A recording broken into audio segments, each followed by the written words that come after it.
พาลงได้มาครั้งแรกบ่แม่นไปเอาจะคันไปนะจะคันหนึ่งนะโอ้ยบ่ไหวแล้วเราจะมีเงินเลย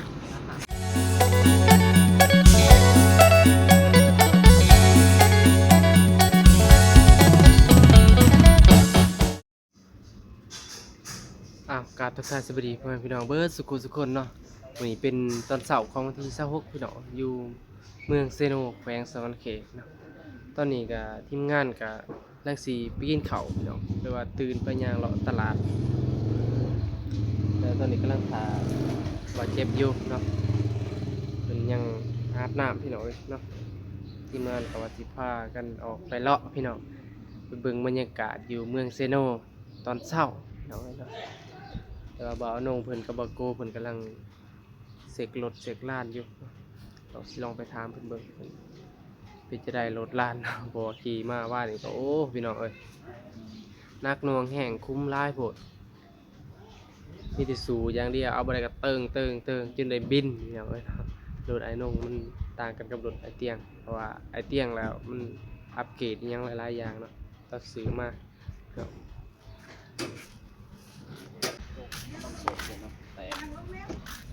สวัสดีเป็นจะได้รถลาน สบายดีพี่น้อง สวัสดีปะโก มากะสบายดีรถ ซก เรียบร้อย เป็นจะได้ซกอะไร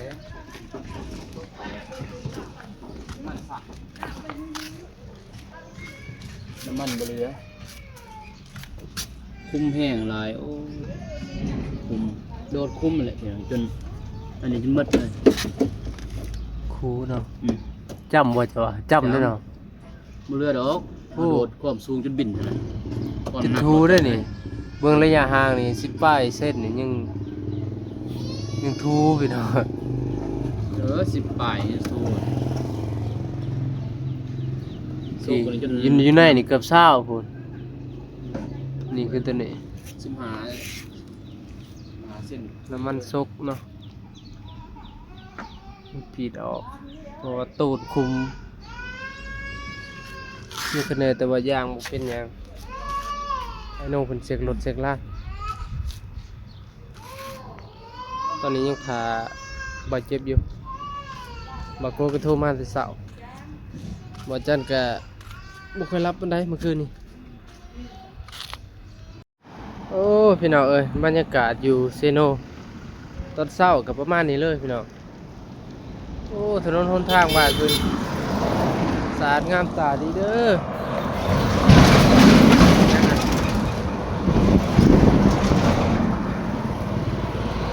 โอ้รถก็หลาย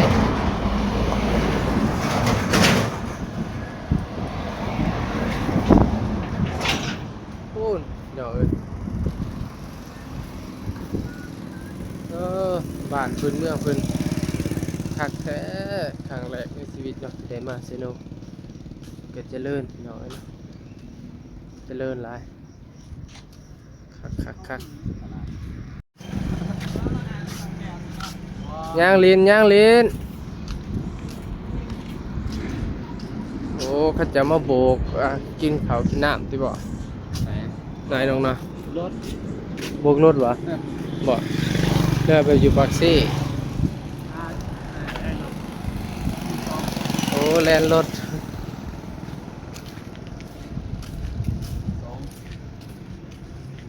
วงเวียน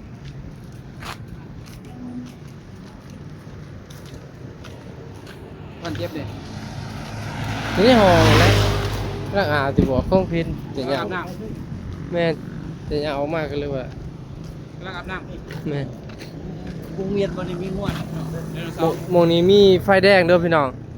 พิเศษเนี่ยไฟแดงโอ้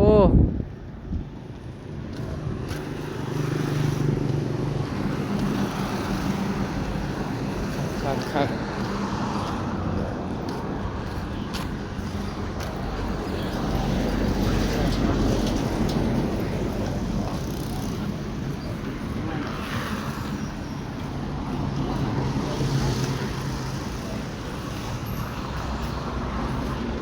ท่านนี้คือท่านไหนไฟแดงท่านนี้สวรรค์เนาะทางนี้ไว้นะ เรียกได้ทุกที่ซอย เท่านี้บ่โอ้ ตายบอกไปเลยบอกโกเอาแน่จะ2-3ขัน เดี๋ยวไปใช้วันนี้ไปแจกบ่ เออ ถึงแม่จะ เสียโกนี่ หาตื่นนี่เจ้ารถ40 ธรรมดาโกโบแมนเนาะมาเลเซีย มาเลย คือตัวฮอนด้าโอ้ตลาดใหญ่สิโน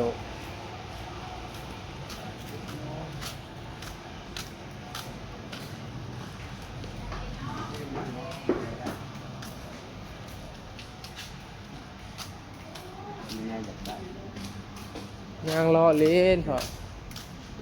เอาไปได้เลยเหรอ นี่แหละจะเสียโกเลยคือโกโทรมาแต่เสาร์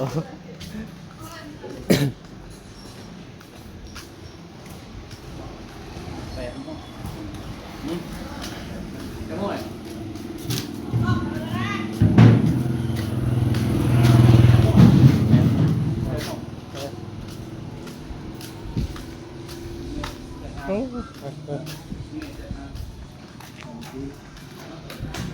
ใหญ่เนี่ยตลาดเซโน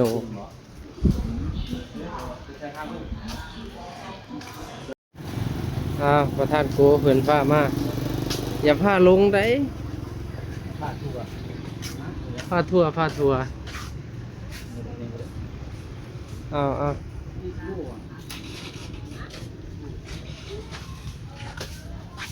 สบู่ ส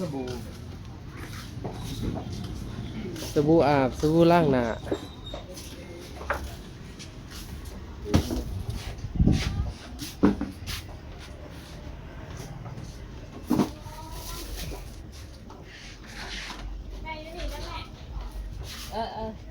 ป่าน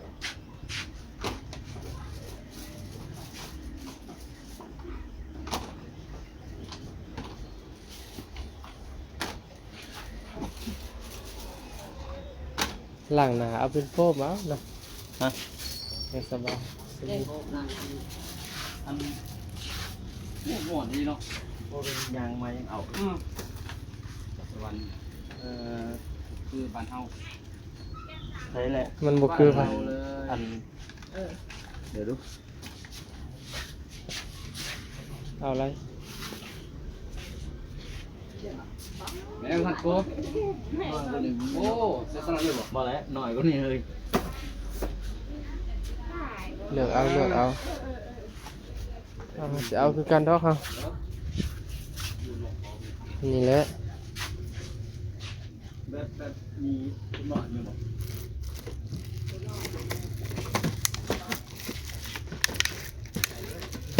เอาตัวนี้ เดือนเลยไอ้น้องตัวมันน้อง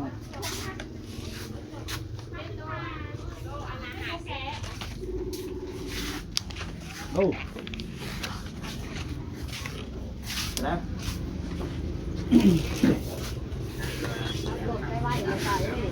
กำลังว่าเลาะตลาดนี่นะ หาซื้อมันก้อนสบู่ยังบ่มีเลยยามน้ำไหนบ่มี ยังดีแล้วจับเหล็กอะอาบน้ำได้สบู่เลย โอเคสบู่ศพบ่มี ฮะ ถ้าไปกินเขาวนะถ่ายคลิปอิหยังเลยเตียงบอก อ๋อมาเด้อ แล้วก็มาเจ้าบ่ คอยยังเว้นคน โอ อ่ เค อย่าเว้น โอเคจะทิน จะทินโทรมา จะทินเดี๋ยวเอา บ่แม่นเจ้าทินก็ให้เช็คอินนำแน่ไปเลือกเอา จะได้สบู่ สบู่ สบู่อาบ เมนแล้ว ฮะจกลุงตัวเลือกมันสั่ง เรื่องเดินนี่ พูดเอาแครอทฮะก่อนหนึงมา เท้าหรือบ่บ่ บ่ตัวเหลืองตัวน้อย นี่บ่ ๆ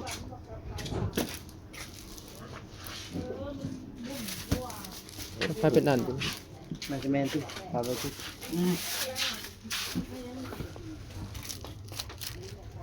อ่ะพอแล้วพอก่อนหนึงพอ อ๋อซื้อยังแป้ง เฮ้ นี่ ยเหมือนแป้งที่แม่นบ่เหมือนที่ตัวกาแฟผมมันแต่ว่าแม่นบ่น้องว่าที่เช็ดเลย แป้งเด้อ บ่แม่นเอาออกไปชื่อว่ะตัวกาแฟผมเนาะเฮ้ยหายหมวกไปเที่ยว เอาประทานอันไหนเนี่ย ฮะ อันไหนก่อนหนึง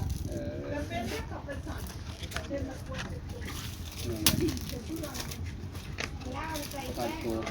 โอ้คือบ่สูง เด้อันนี้เพิ่น เอาจบทีเดียวจบ ไรเนี่ยไอ้ เอา นี่แม่บอก โดย เอามันอย่าบ่นปากบ่เอาเอาเอา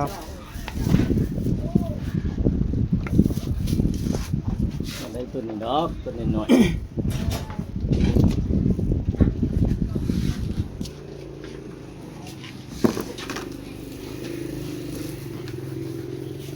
มันอย่าบ่นปากคอยแล่เหมาะสมที่จะใส่ หอมดีเนาะโอ้โหอันนี้มันสำนียังอันนี้เลย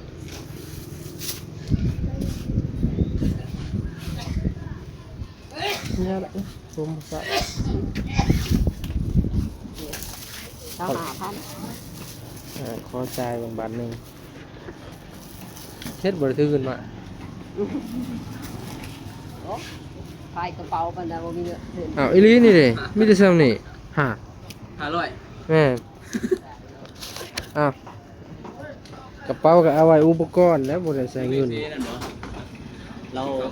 แม่นเราจะพาเขาไปกินเขาเอาไปอาบน้ำแล้วไปห้ามเรานะ อาบน้ำมื้อคืนนี่โอ้ยบ่มีหอดฟองบ่มีหอดอีสังสบู่ ใหญ่ไปนอนสิสวรรค์ สำลางตู้ซื่อ เขาสวรรค์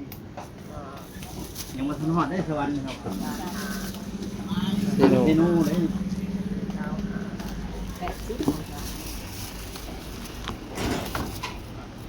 เอาประทานจับให้หน่อย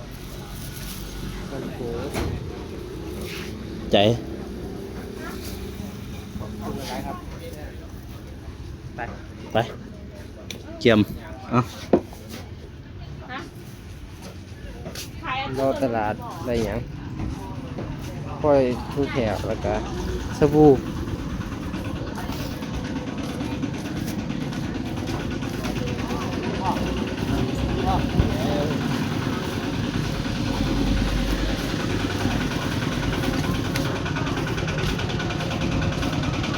กลับบ่นี่เท่านี้ดิติมาเราซื้อแต่นี่ต่อ แม่นมันจะมาหลอกเบิ่งน้ำแล้วก็เดือนี่น้ แล้วก็มาอาบ ำแม่น โอ้โห อาบแล้วก็บะเมขึ้นมาอันพาเขาไปกินเขา กินข้าวแล้ว คือเขาแล้วจึงว่ากันไหม โอเคตามนั้นพี่น้อง เดี๋ยวเขาอาบน้ำแล้วก็ไปหับบะเม จักโมงเขาเห็นเนาะ 3 โมง 3โมง 3โอ้อันนี้สะ มีว่าแล้ว แล้วจะเอามาประมาณนั้น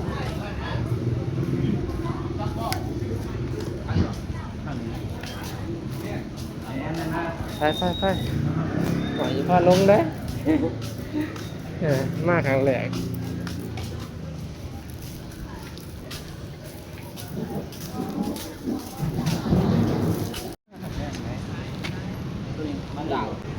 บ่แม่น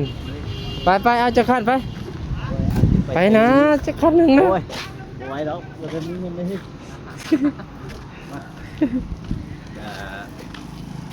ดี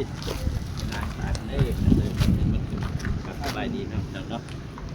ไปเมืองพิน ในทางนี้ไปซีโปน สิบ่น นะมันนี้มือเบี้ยง ผุนมือเบี้ยงผีสวรรค์ สวรรค์ โอ้แบบนั้น แต่ว่าตอนนี้นี่เฮานี่อยู่วงเวียนอันจ้ะ พี่น้อง อัน คือว่ามีหัวเลยเป็นไม่ได้หันเลย นี่นี่เพราะว่า เอาทุกคนตอนนี้เขาก็ฮอดห้องพักแหละเนาะ ก็จะนั่งก็สิได้ออกไปกินข้าวพี่น้อง ไป ไปจะได้ ประธานเพิ่นเด้ และอยู่ในห้องเลยเอา ไปศาลก็ จะนั่งสิได้ออกไปกินข้าวกินน้ำพี่น้องเนาะให้บอกโกอาบน้ำก่อนกับ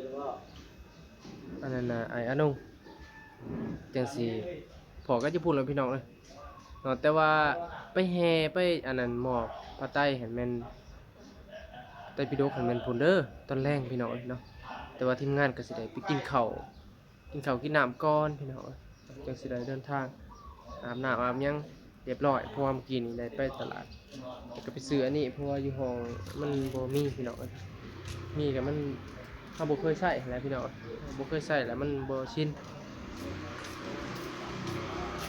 เอาพี่น้องเอ้ยพอกันใหม่คลิปหน้าเด้อพี่น้องเนาะติดตามตอนต่อไปนะครับขอบใจทุกคนที่เข้ามาติดตามเป็นกำลังใจให้ตลอดมาเนาะผู้ใหญ่ใจดีแล้วก็ FC อยู่ทางภายในแล้วก็ต่างประเทศเนาะพี่น้องเนาะ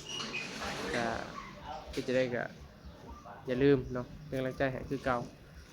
ขอบคุณหลายๆสำหรับทุกคนที่เข้ามาติดตามเนาะคอมเมนต์กดไลค์กดแชร์ให้เนาะสำหรับคลิปนี้ก็